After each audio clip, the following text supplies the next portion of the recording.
All Hit Radio.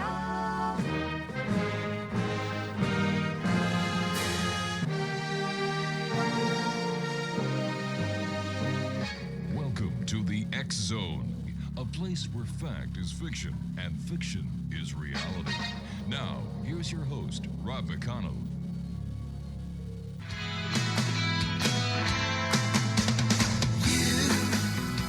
Doing that thing you do, breaking my heart into a million pieces, like you always do.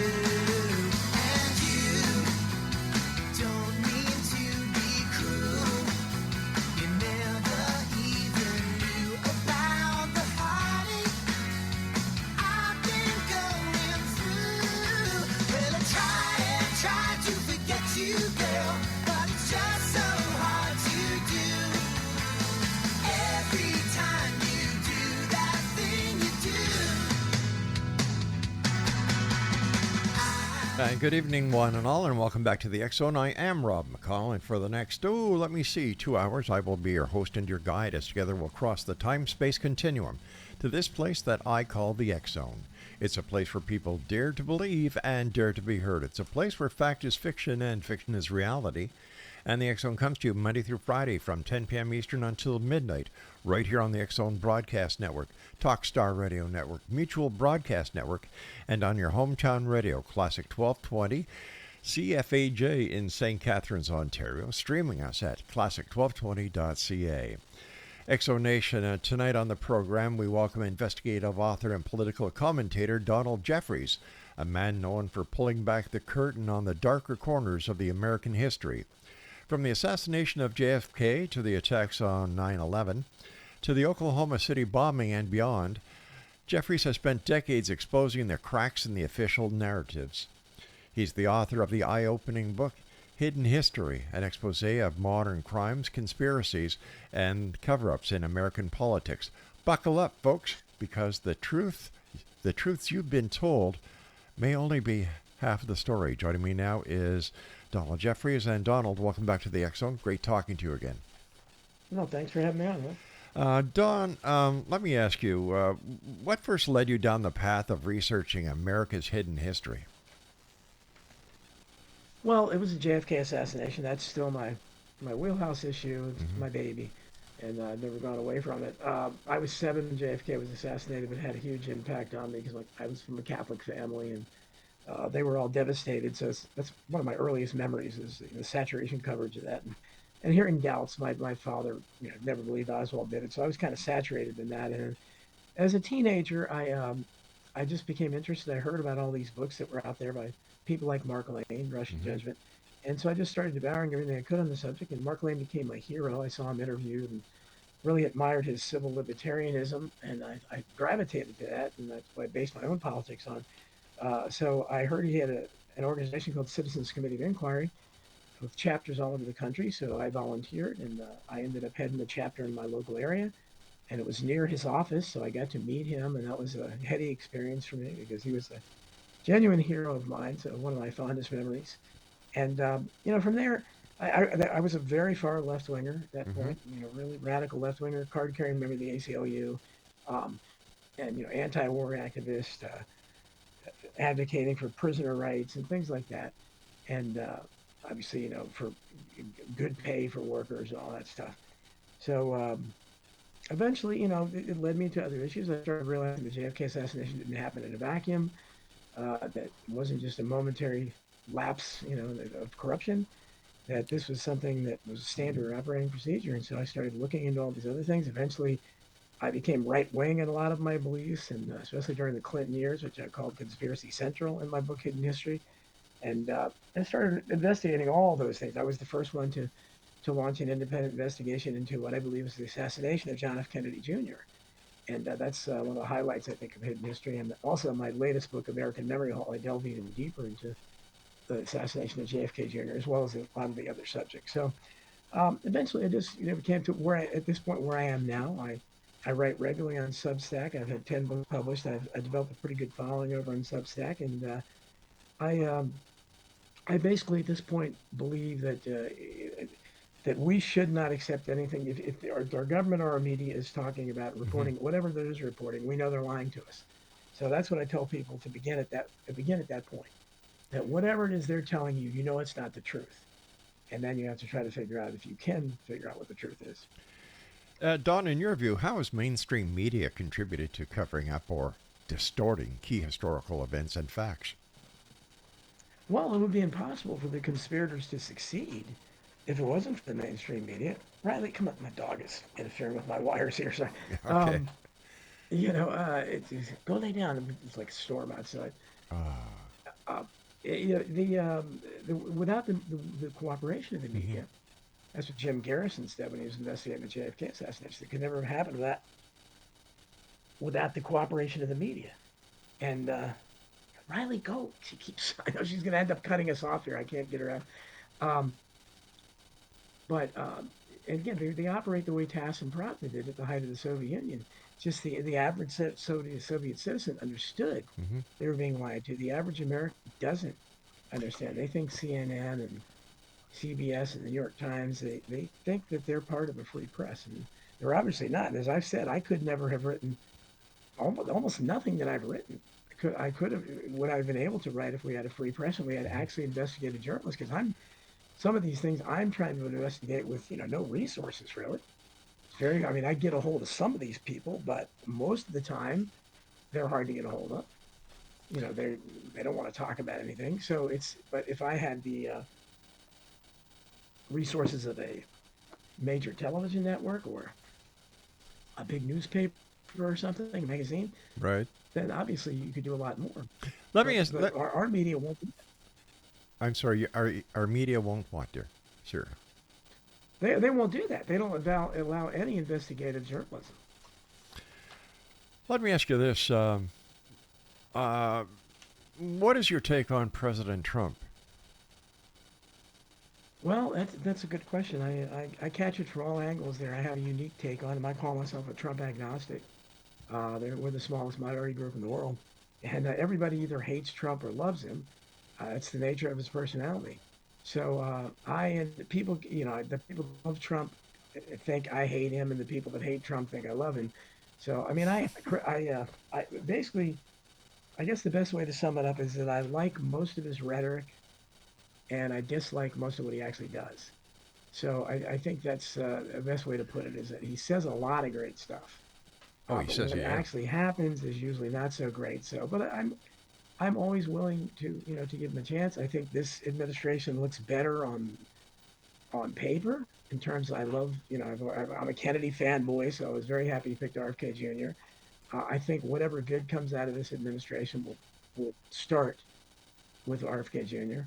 I like Tulsi Gabbard, and those two alone make for a pretty good, it's a pretty good start. So we'll see what happens. And I thought Doge was a good idea with Elon Musk, but I'm not sure what's going on there. I don't know if nobody's been prosecuted. And so it's nice the fraud was revealed, but we'll see what happens beyond there. But Trump's greatest contribution may be in bringing the roaches out into the light, where he's, even no matter what he is, if he's legitimate or not, his rhetoric is succeeding in showing the average person how corrupt all these people and institutions are. And I think that's a good thing.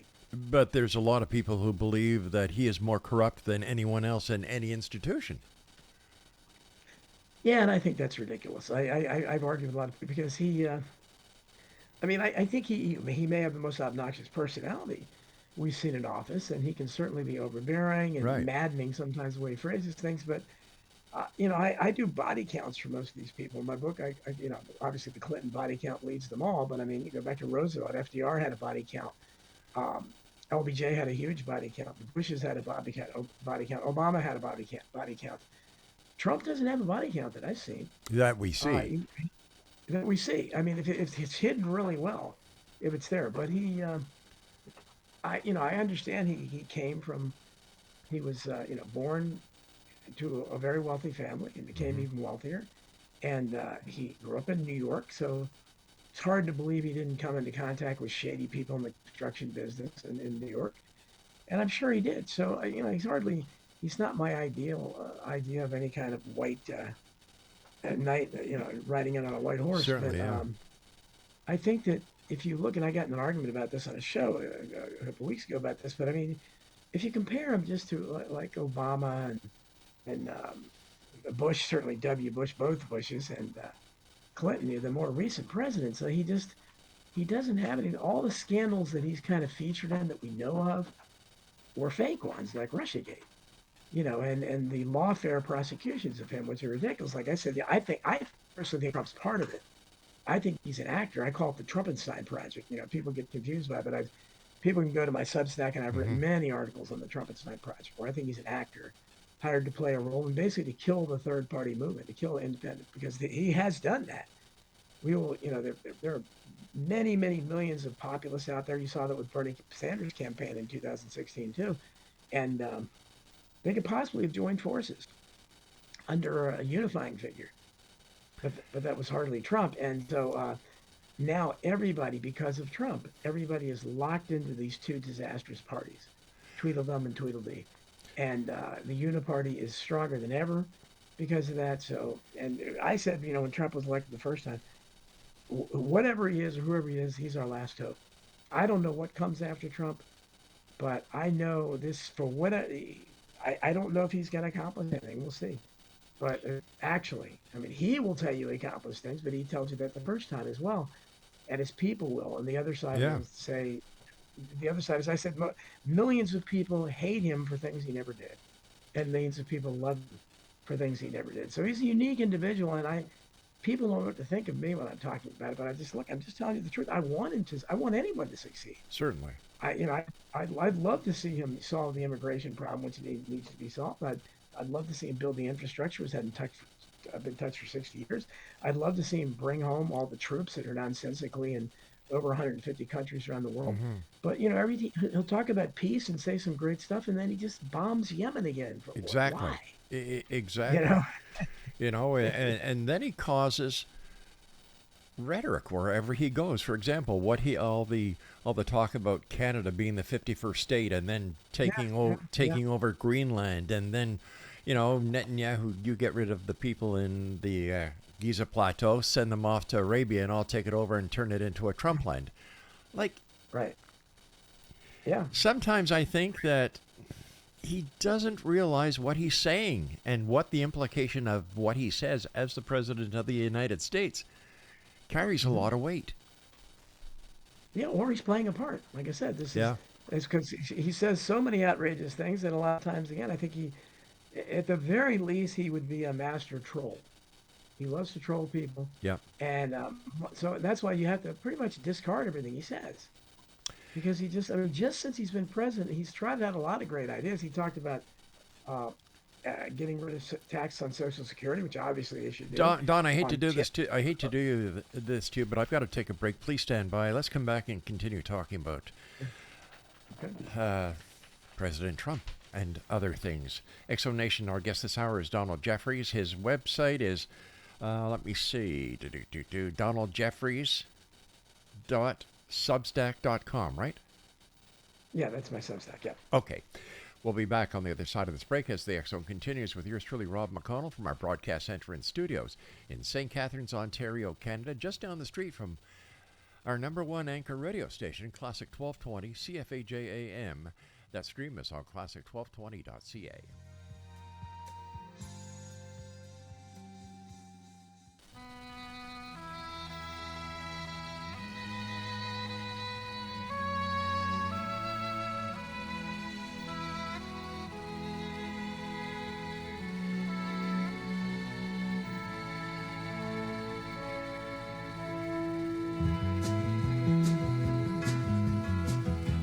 Anybody here seen my old friend Abraham?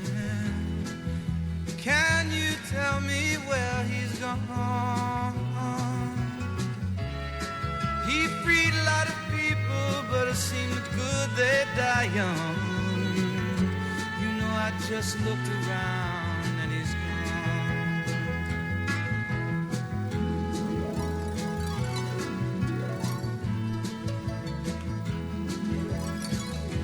Anybody here seen my old friend John?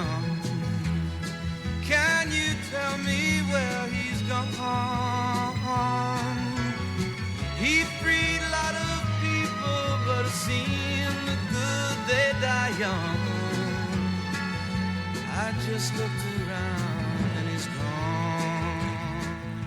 Explanation, Donald Jeffries is my special guest of this hour. And Donald, just to finish off with President Trump, you know, when he started his 51st state rhetoric, calling our former prime minister the governor of Canada, and then with the tariffs, and then going after Greenland, causing rhetoric there, pulling it of this organization, that organization, and whenever he signed an executive order, he had to make a big show out of it. Didn't he talk about lowering the costs for the American consumers, that they'd have more money in their pockets, prices would go down? Mind you, the price of eggs did go down. But it seems that all the major political promises that he made that pertain to the individual have never been kept. A lot more people are unemployed. And yet it continues, allowing Pete Hegseth, the Secretary of Defense, to my God, what was it, 20% of high-ranking generals and admirals gone. He got rid of the top people at the Pentagon when he was there. It seems that what Trump wants are a bunch of henchmen that agree with whatever he says, that glorify him, bend down in front of him on one knee and kiss his ring at every opportunity that they have. And the fact that he doesn't abide by the laws, and he's not sure what his right is or what his obligations are under the Constitution, that sends a very scary message, I am sure, to many Americans. Yeah, well, certainly it does. But again, I mean, I don't know. Maybe people have argued that. Is it possible that Trump is what he appears to be at face value? Just an incredibly immature, unbelievably, with the ego, almost the size ego, almost we've never seen before. Yeah. The likes of which we haven't seen. I guess it's possible. I think it's a little too Hollywoodish for me, and I don't know that. I agree with you 100%. It is very Hollywoodish. Yeah. So I think that, again, I believe that he was created as a character. He's playing a part because he is so outlandish. Mm-hmm. And it's what happens is that what he says and does, the people that love him they like his brash style, and they love the fact that the powerful people that hate him are so bad and so awful that they just love no matter what he says about it. They call him fake news or saying, get out of here. They love that, even though, regardless of why he's saying it. Right. And so, and I still do when he tells some CNN reporter off, it's hilarious, even though I know it's theater. But the other side is trained to hate anything he says. I've compared Trump to Emmanuel Goldstein, who was the opposition leader in 1984. And you remember the 2 minutes hate. Now we have 24/7 hate for Trump.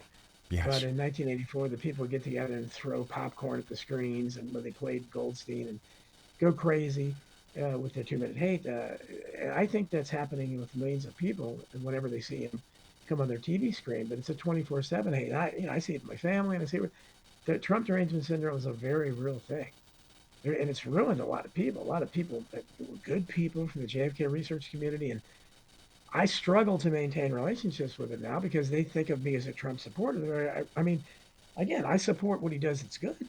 But isn't that your right to support anyone that you want to? Sure, Isn't that one of the rights that you have? Just like, freedom of the press, freedom of religion, and all the other constitutional rights that you're guaranteed. And yet, the president, in his infinite wisdom, and I'm being sarcastic with that one,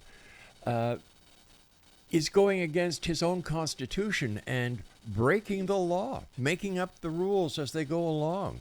And in fact, I heard one of the Supreme Court justices, when asked, what would happen if the Supreme Court came down with a decision, which they have, and he doesn't comply. And they said, well, what are we supposed to do? He's the president. He makes the laws. He breaks the laws. What's that? Unfortunately, again, I write a lot about judicial review. I think I'm the only person in America that does. Thomas Jefferson was warned us about it when it was because that's how long we've had judicial review, since Right. John Marshall, the first Supreme Court justice. And we're supposed to have a system of checks and balances and three equal branches of the government, Yep. separate, equal. And we don't. And we haven't since the early days of the Republic, because John Marshall usurped powers under there. The founders never intended for the Supreme Court to be the arbiter of all things constitutional, to interpret everything. And even more so, the judicial reviews become even more abused, as you see it now, with Trump getting in arguments with these mostly awful federal judges. So many people call America a democracy. They're not a democracy. They're supposed to be a constitutional republic, but they're not that either. We're neither one. We're an oligarchy or a plutocracy by any definition. But however you want to say, a democracy is not something where one unelected official can overturn the will of millions of people. And that has happened for a long time in America. Back in the 80s, early 90s, a very different California overwhelmingly passed Proposition 187, which would have sensibly solved the illegal immigration crisis then, when it was manageable. The idea then was to very reasonably deny benefits to anyone who wasn't here, couldn't prove they were here legally. That makes a lot of sense. Yeah, exactly. Any sane country would do that. So naturally, many millions of people voted, passed overwhelmingly. So what happened? In a democracy, it's law. Yeah. In a constitutional republic, it should still be. But with whatever we have under the power of judicial review, it goes right to an unelected federal judge. And these federal judges, it doesn't matter who appoints them. Trump has appointed some ones that go against him too. Almost none of them are any good. They all instinctively go against whatever's in the interest of the people. Oh, no. And so what do there? The guys throw it out. So what was the point of having a referendum? Yeah.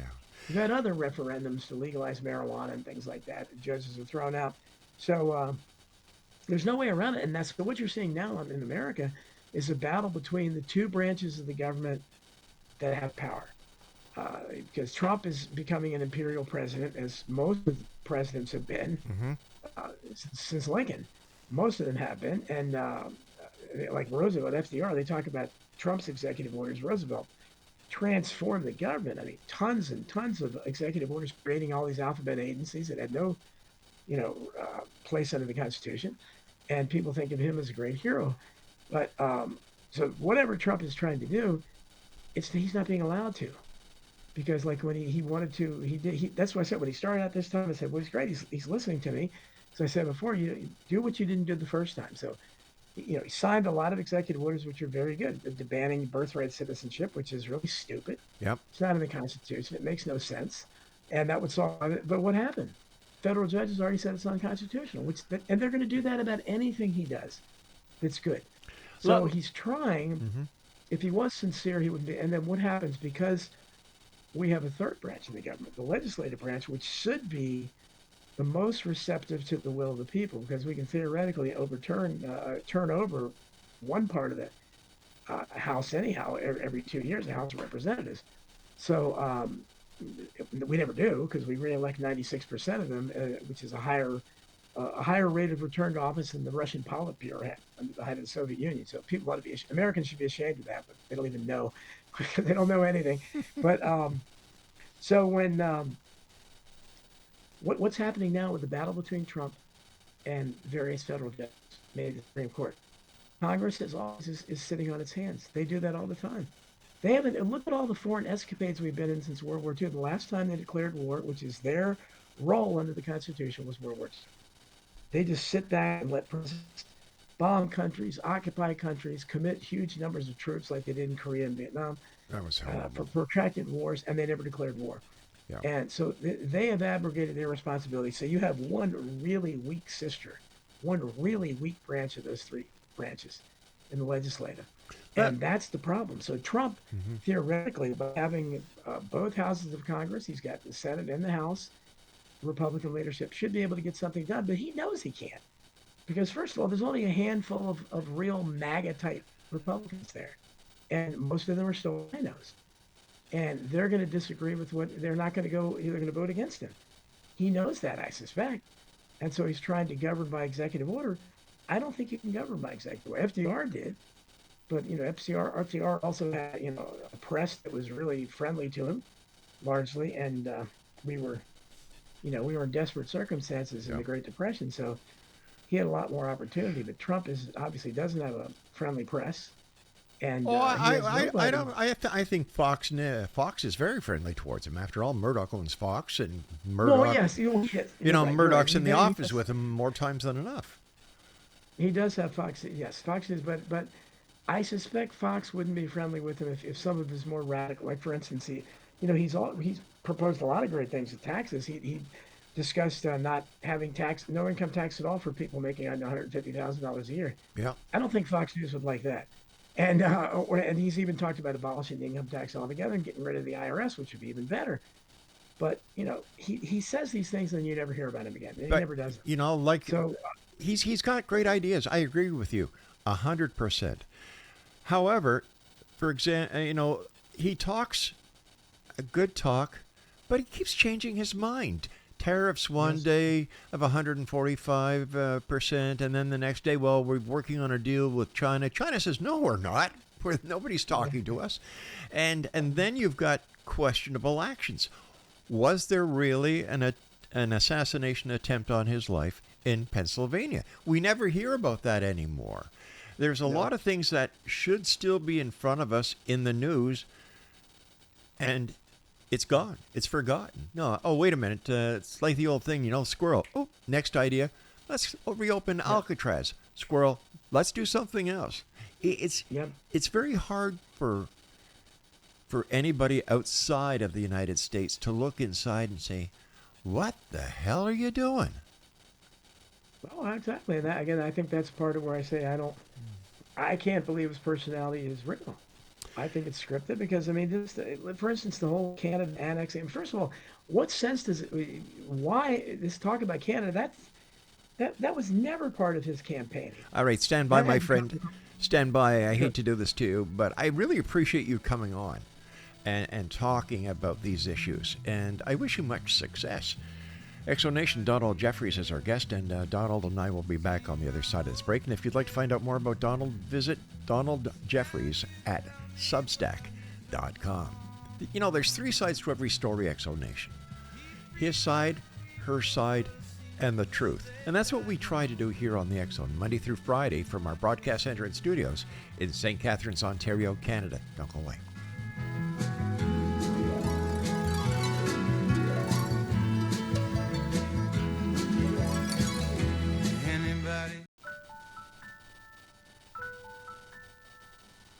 It's been a year, Daddy. I really, really miss you. Mommy says we're safe now in a beautiful place called heaven. Oh, thinking about our younger years. We have your favorite dinner tonight. There was only you and me. I ate it all We were up, young and wild and free. even though I don't like carrots. Now nothing can take you away from me. I learned how to swim this summer. We've been down that road before. I can even open my eyes That's over now. when I'm underwater. You keep me coming back for more. Can't you see me? Baby, you're all that I want. And you're lying. Explanation, that is DJ Sammy, and it's called Heaven, 9/11. It's a 9/11 tribute. Donald Jeffries is our special guest this hour. Exonation, www.donaldjeffries.substack.com. We were talking about President Trump and his statements about Canada, the 51st state. I personally believe that he just didn't like the prime minister at the time. And, it could have been said in a joke. He saw the reaction of the prime minister and said, I can have some fun here. But it went way too far. It's affecting the country's tourism. It's affecting how Canadians feel about Americans. It's hurting trade, not only now with Canada, Mexico, but worldwide. Doesn't he realize that wait a second, hold on. If he's an actor, he's just sticking to the script. I would love to know who wrote the script.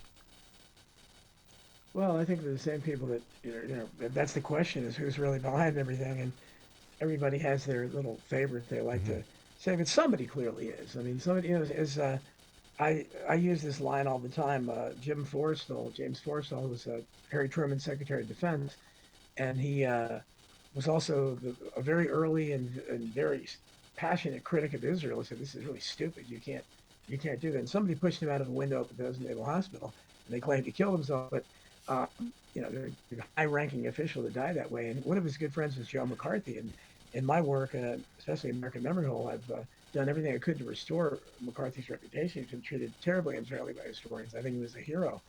But Forrestal told McCarthy one time, he said, McCarthy, if there wasn't this giant conspiracy, once in a while they'd make a mistake in our favor. And I use that line all the time. There's nothing random about any of this. Whereas, as FDR said, nothing happens by accident in politics. If it happens, you can bet it was planned that way. So I don't know who's when. And in my book, Hidden History and Crimes and Cover-Ups in American Politics, 1776, 1963, another book, I have tons and tons of quotes from world leaders going way back to Benjamin Disraeli in England, and all the way up to even people like Bill Clinton. And it's all the same thing, that there are powers behind the scenes that are really running things. I don't even know if they know for sure who it is. So that somebody's manipulating things. Somebody is, and they know, like when it comes time for something like the Epstein files, if they all seem to know. Well, okay, we got to hesitate on this. Well, why do you have to hesitate on this? There's something hovering above that is making you hesitate. Just like we saw Virginia Giuffre, very courageous woman who died. They claimed she killed herself, which is ridiculous. I wrote a long article in Substack about it recently, and but the public kind of winks, just as they did with Epstein. I don't think there's a person in America that believes Epstein killed himself, except the people that officially investigated it. They concluded he did. Same thing here is that everybody knows that Virginia Giuffre was knocked off. She said she would never kill herself. So there's somebody there, and that's the gist of what I write about all the time. I do randomness, and it gets into, I think, I look at this as a spiritual battle. I think that we're all creatures of God, and I think we're engaged in a spiritual battle, and the people that are opponents want you to believe that you're nothing but a random tiny speck in an endless universe, and they can barely see you on a, they'll put you like you are here, and you can't. What do you mean? To try to emphasize how irrelevant you are. Look at all this giant world universe out there, and you're just a nothing. And I think it's to minimize God and the fact that you're a special creature, right? That was created by a creator. And so I think that what Forrestal said was very relevant. And so I think when you look at something like, if you just analyze these things, like Trump, he started talking about Canada. Yeah, he may be trolling people because he didn't like Trudeau, but it's at the very least, I have some friends in Canada. I do a show with them a lot of times too, and we had one after the recent election, and we talked about how Trump, or as I call him, Trumpenstein, was pretty much responsible for the guy you got up there now, Mark Carney. He's probably worse than him. It's because I think he unified. Canadians, a lot of Canadians were able to unify. We're going to show Trump. That's stupid Trump. Yeah. We're not going to become a 51st state. That's very true. Look at the surface of it. Why would he want Canada to be a state? Because I know you're there, but I'm pretty sure if you remained one country and became a state, I'm pretty sure it would be a blue state. I'm pretty sure it would vote liberal. So I don't think, if Trump is supposed to be on the other side, why would you possibly want to do that? Because then you have to recalibrate the electoral college votes, and Canada would probably get the most of anybody, them in California. So what would, again, but nobody, the people that worship Trump, they worship everything he does. So nobody says, well, Trump, that makes no sense. Why would you want to incorporate a group of people who are probably going to vote against you and your party all the time? So I don't understand that at all. I don't understand the talk about Greenland. I don't understand the Panama Canal. All that came out of nowhere right before he was inaugurated. He never talked about any of that stuff in the campaign. And I think people just sat there scratching their heads. But again, the people that love Trump love everything he says, because it sets off, it triggers people with TDS, and they love seeing people with TDS get upset, and they don't care what Trump has said. Doesn't matter how stupid it is or anything. They don't even have to agree with it. They just love, and at this point, because we can't seem to get anything done here for the benefit of the people, that may be all that we can hope for. Maybe is to be entertained.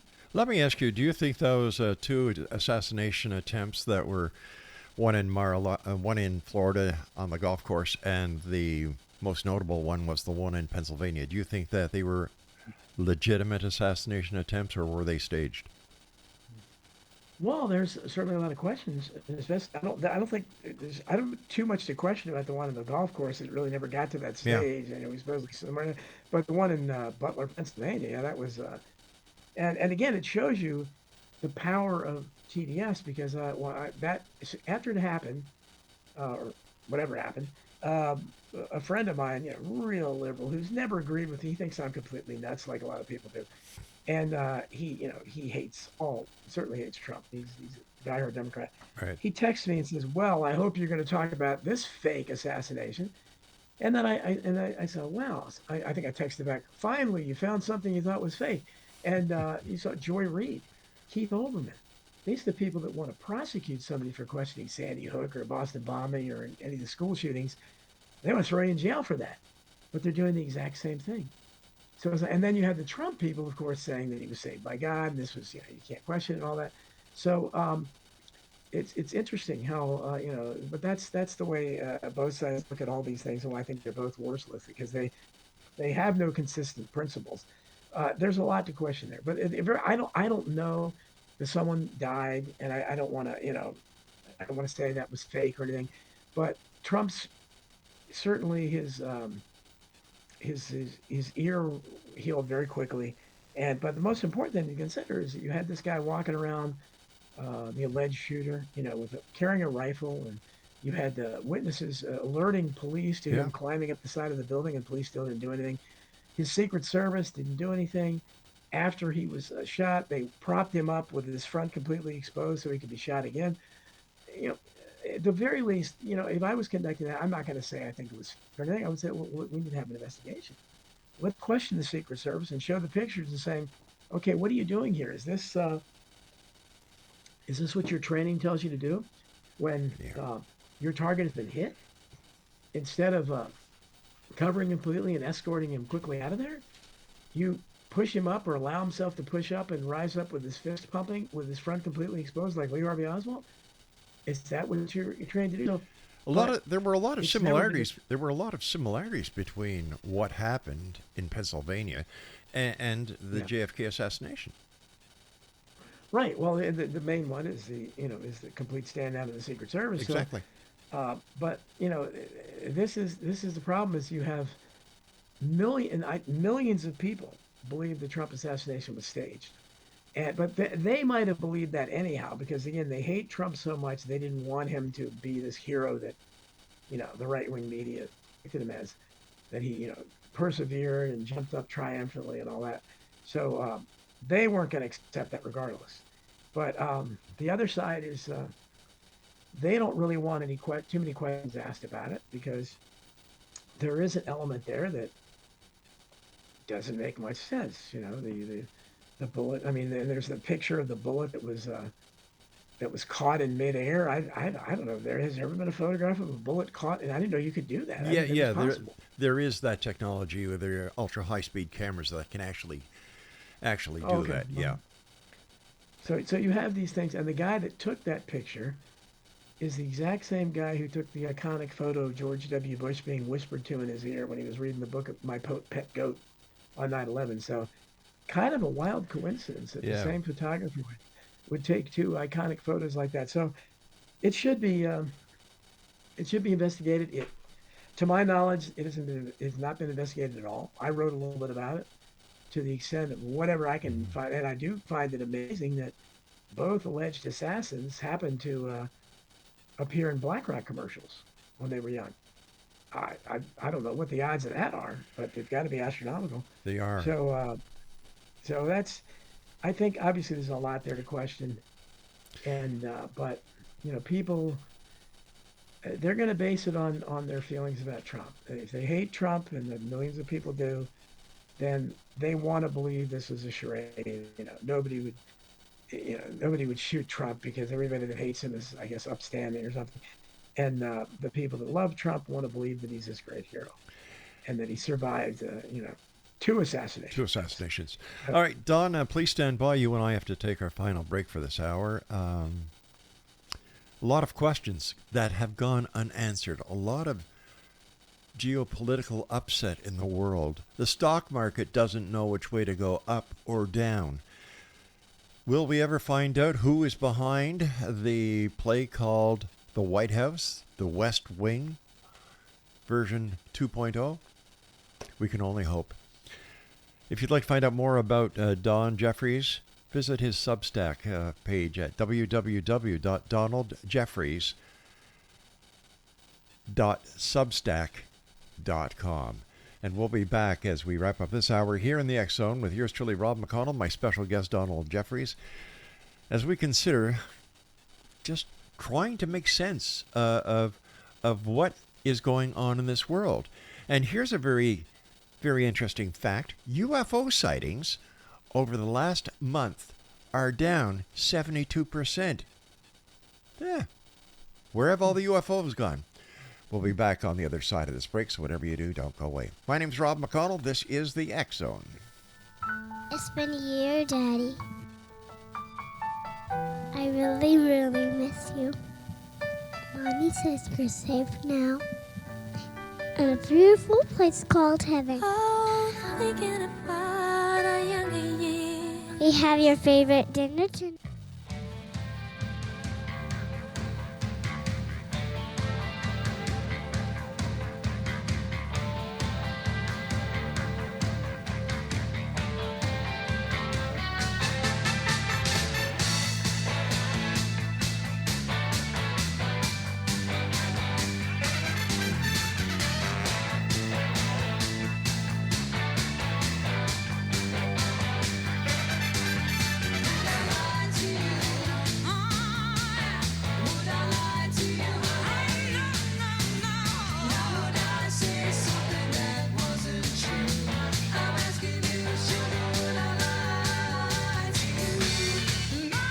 Welcome back, everyone. Don Jeffries is our special guest this hour. www.donaldjeffries.substack.com. As I was saying to you off air, thanks so much for coming on the show. It's great. It's great having you with us to present another side to this dog and pony show that we call Trumpism. So thanks very much, Don, and you have an open invitation anytime you'd like to come on. Just let us know. We'll make sure it happens. No, my pleasure. Anytime you want me. One question before we get on, because I would like to talk to you about the Kennedy papers that were released. What do you think will happen during the midterm elections? Oh, that's a good question. What will happen in the midterm elections? I mean, typically, the party out of power gains seats. That didn't happen under Biden in his midterm elections. Mm-hmm. I suspect it will, but I don't know. There's a lot. Trump has, I think, increased his support. So it depends on how much he's able to accomplish. And I don't know if anything they will let him accomplish or what he really wants to accomplish. So I think that at this point, our country is just more divided than we've ever been, way more divided than we were in the Civil War. And it's pretty much split down the middle. It's very close. Do you think that... I'm sorry. No, and I said it's all based on Trump, too. He's the lightning rod. He is the divider. In your opinion, is the United States of America heading for a constitutional crisis? For what crisis? I'm sorry. A constitutional crisis. Oh, right. Well, it's ironic, because the left is talking about Trump and the Constitution, and I think there's very little evidence that today's left, supports the Constitution or wants it. Mm-hmm. They certainly would like to scrap the Bill of Rights. We know they don't believe in that. Trump, to what degree Trump believes in it, I don't know either. Because he's a big free speech supporter unless it's Israel, and he wants to. They just had some legislation they were able to quash just in time that could have somebody could have gotten up to 20 years in jail Wow. for criticizing, Israel on college campuses. Hmm. So this is a problem we have. For somebody like me, I'm a free speech purist. There's really nowhere to go. I mean, the Republicans generally are better on free speech because the Democrats want to censor you on a whole host of anything, all woke subjects. But the Republicans are really, really awful with the Zionism stuff. They're just completely betrothed to it. So, Besides the deep pockets of Elon Musk, do you think there's anything behind the scenes that could shed some light on what the role of Elon Musk really is? yeah, Elon Musk is another enigma because he's, certainly, and I get mistaken. And again, so that just everything he's done since he suddenly talked up freedom of speech, I've generally supported, but I know his history. Hmm. I know he's, at the very least, he's incredibly weird. I know his mother was, I think, is a practicing witch, maybe. I don't know. And, Musk, he dressed up as Baphomet Yeah. wearing an upside down cross. And there's pictures of him there. And, So and don't forget I don't know. his mother was Canadian. Right. Yeah. So I don't know, you know, Yeah. if he's our greatest African American or not. 'Cause everybody, but he's, it's hard to. All I can do is judge by what he's done, but I'm Yep. also aware that he has gotten paid lots. His companies have received lucrative largesse themselves, so he really should. If he was when he was working on Doge, he should have set an example and gotten rid of anything that he was receiving from government. But generally speaking, again, as an old leftist, I applaud transparency, and I think sunshine's the best disinfection. So I thought it was great what they were doing, and I thought people getting apoplectic about it and just not and refusing to believe the government was. I mean, I've argued with people that were former friends. So you really this is a surprise to you. So you think the government isn't corrupt? Do you think that this fraud isn't going on? Why does this surprise you? Yeah.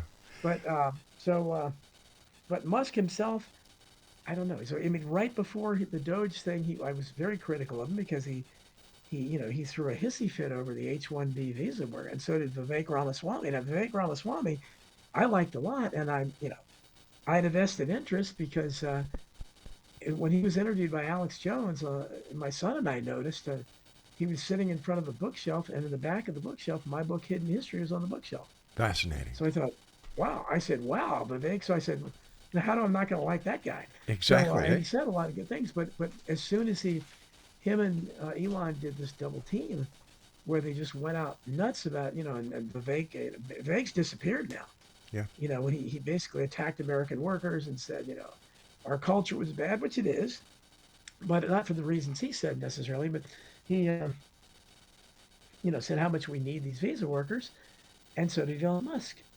And I thought, this is not what MAGA supports, but again, Trump has always straddled the line with visa workers. He talked about the first term, it gets some great stuff about getting rid of them, ending it. He never ended it. Hmm. He hired more visa workers than ever for his own resorts and everything. So this is the problem. So Musk, I love what he said about and free speech, and my shadow ban, because I'm shadow banned everywhere. My shadow ban has eased up some since Musk took over. It's not as bad. I can get followers now, so follow me at Don Jeffries on X. But and they don't do what they used to do, where I'd suddenly lose 1,000 followers one day, or people would tell me I followed you like 8 times, and they keep unfollowing me. So that's the way these shadow bans work. But Musk has generally gotten better in that regard. I don't know if he's just upset about all the attacks on Tesla, and that's why he's kind of backing off maybe quicker than he thought. And I don't know what the future of Doge is either. So basically, the constitutional crisis, I think, could, if you call it a constitutional crisis, I think that would have happened or could have happened if Trump tries to get any of these big ideas of his past, assuming that he believes in any of them enough to do it. And that would be like abolishing the IRS, or ending income taxes, or doing something like, really prosecuting people for the fraud that you're seeing. If he audited the Federal Reserve or something and saw all the, obvious stuff that must be there, or even the Pentagon, he talked about auditing the Pentagon. If these things are done, yeah, that's going to be a constitutional crisis, because you saw what happened with the U.S. aid, Yes. where just that, I mean, the people went nuts here. I mean, Yeah. I remember, telling people on social media because they were just weeping and going crazy over these poor government workers. And I said, look, you know how many hundreds of thousands, if not millions, of Americans in private industry have been outsourced and laid off and replaced by foreign visa workers and cheaper Mm-hmm. labor, and so the CEOs could get bigger year-end bonuses over the last several decades. I never heard anyone in the country, massive protests against that and going crazy. This is terrible, not like you did over the government workers. So, and I think most of us know Yeah. that I've known a lot of government workers, and we understand that you could get rid of the vast majority of government workers, and no one would, nothing would change. Something I've Because noticed. Something I've noticed. I'm sorry, I didn't mean to cut you off there, my friend. Something I've noticed is that organizations like Black Lives Matter don't exist anymore. Yeah, well, well, I don't know if they don't exist, but again, I think these organizations, I think to the degree, for instance, most people don't know that Black Lives Matter, I think, is 17% black. Just so most of them are not black, but the people that run these outfits, I think it's whether it's George Soros or whoever, they turn these things on and off like a spigot because when the most incredible thing about Trump's the second election, is that there have been almost no protests in the streets like there were the first time. I thought people would be going nuts. Oh, wait a minute. really We're getting media reports and reports from different organizations, grassroots organizations, that there are protests right across the United States. Well, yeah, against yes, Trump, yeah. you do have them. More recently, Yeah. you've had some. But I'm talking about when he first got in, like the last time when he got in, you had the pussy hats out in the streets instantly. Not my Okay. president, all that stuff. This took a couple months, and then you do have the protests, and they're definitely a lot of them are Yeah. paid and stuff, and you have people from the right that infiltrate them, and a lot of also are they get grouped together with the anti-Elon protests, or the people that want to firebomb Teslas and stuff. So there's again, those are all people with TDS. They don't even know why they're there. They can't articulate what they hate. They just hate Trump's personality, which is at the heart of TDS. They can't quantify what they hate about the guy. But in terms of whether, I mean, they speak in platitudes like, Trump, he's trampling on the Constitution, he's a dictator, all this stuff. And again, he's really, I don't know what he's done in terms of trampling on the Constitution. I mean, certainly we've had every constitution going back to, every president going back to Abraham Lincoln, most of them have done things to circumvent the Constitution. And certainly Roosevelt did many times. And we had, our recent presidents as well. I mean, just that, when you had things like, I give, examples like Bill Clinton, killing all those women and children and American citizens at Waco. Yes, that was awful. Armored tanks and using poisonous gas that was banned for usage in warfare under the Geneva Convention. If that wasn't an impeachable offense, I don't know what is. And you had Obama bombed and killed a wedding party in Yemen. He also droned an American citizen that had not been even charged with the crime, and then killed a 16-year-old son for good measure and bragged about it. Don, I hate to do this, but I've got 1 minute left before I have to say so long to you. Again, thank you so much for coming on the show. Deeply appreciated. I have to get you back on because I wanted to talk to you about the JFK assassination. I want to get into depth on the Oklahoma City bombing. And I wanted to know your take on the slew of JFK documents that had been released. So if you would be able to, I'll get my producer to send you some dates, get you back on. And once again, thanks for everything and continued success because, in my opinion, we need people like you who actually check into things and who are not afraid to go against the administration like so many members of the media are. So thank you so much for joining us. Take care of yourself, and I look forward to the next time you and I meet here in the X Zone. Okay, thanks. Thank you, sir. X Zone Nation, Donald Jeffries joined us this hour and shared with us a lot of information and gave us a different side of the coin to look at. Don's work has been challenged, but he comes up with facts and an alternative way of looking at it, especially for people who have been able to sit down and drink a lot of the lemonade or the Kool-Aid that President Trump likes to doil out in his dog and pony shows. Once again, his website is donaldjeffries.substack.com. I'll be back on the other side of this break as the X Zone continues with hour number 2 from our broadcast center and studios in St. Catharines, Ontario, Canada. I'm Rob McConnell. Don't go away.